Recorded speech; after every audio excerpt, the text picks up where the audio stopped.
The Galactic Academy's combat training facility hummed with the quiet efficiency of advanced alien technology.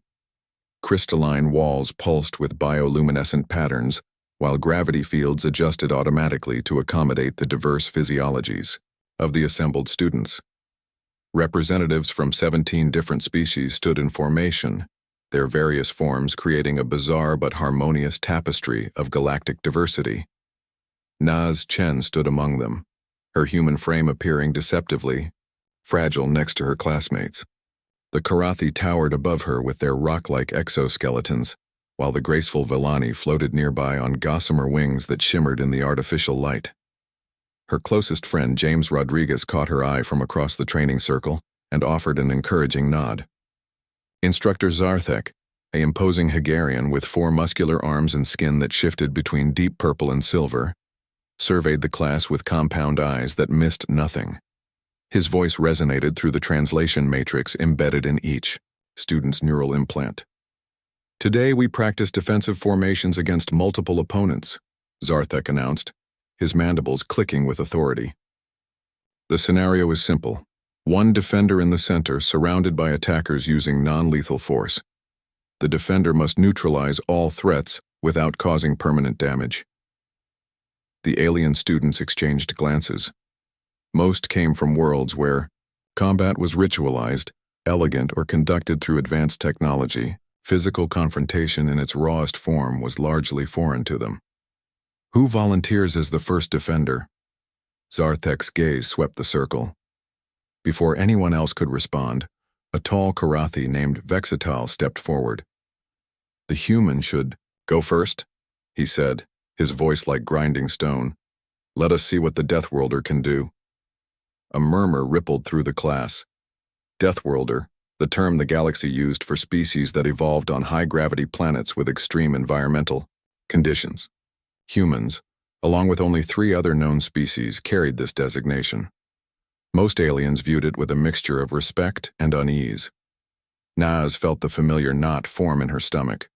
She had grown tired of the constant scrutiny, the way her classmates watched her with curious fascination, as if she were some exotic predator in a zoo. James caught her eye again and mouthed, "Show them." She stepped into the center of the circle.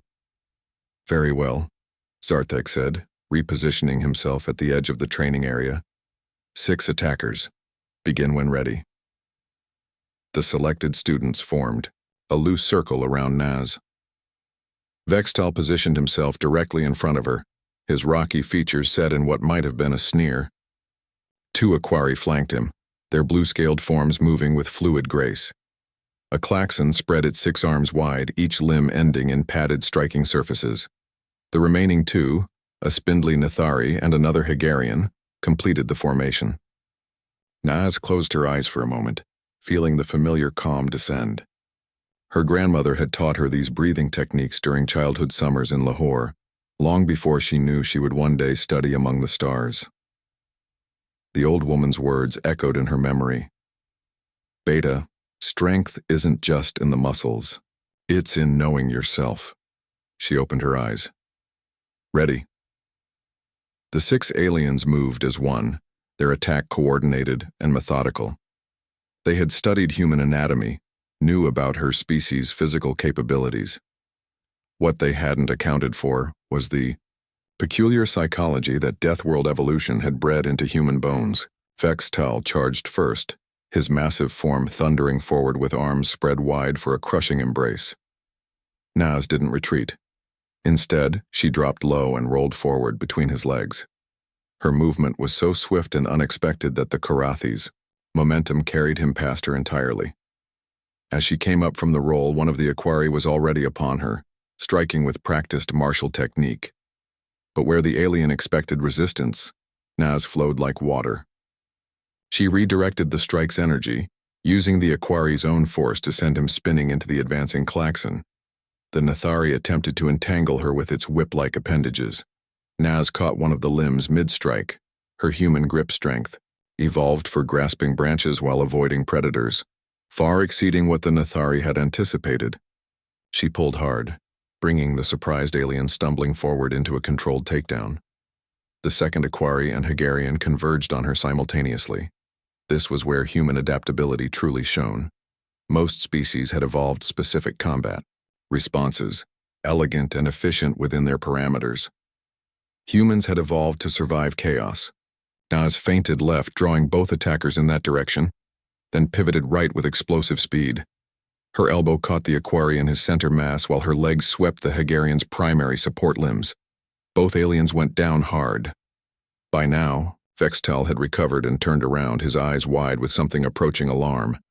The massive Karathi charged again, this time more cautiously. But caution was exactly what Naz had been waiting for. She didn't dodge. Instead, she met his charge head-on, ducking under his grasping arms to strike precise pressure points her human instructors had taught her. Points that, surprisingly, existed in similar locations across most humanoid species. Vextal's legs gave out, and he crashed to the padded floor with a sound like falling boulders. The entire engagement had lasted 18 seconds. Naz stood in the center of the circle, breathing hard but steady, surrounded by 6 downed opponents who were already beginning to pick themselves up. None were seriously injured. Her control had been perfect, but all wore expressions of stunned amazement. Instructor Zarthek's compound eyes whirred as they refocused. "Remarkable," he said, his translator making his voice sound almost reverent. "Class, observe what you have just witnessed. The human did not rely on superior strength or advanced technique. She used adaptability, unpredictability, and the psychological advantages her species evolved on their challenging homeworld." James was grinning openly now, and even some of the other students were nodding with new understanding. Vextal, still sitting on the floor, looked up at Naz with something that might have been respect. "Deathworlder indeed," the Karathi rumbled. "But perhaps we have been thinking about that term incorrectly." Naz extended her hand to help him up, a gesture that surprised him.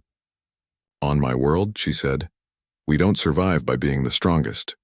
We survive by being willing to help each other stand back up." As the class continued with other exercises, the dynamic had shifted.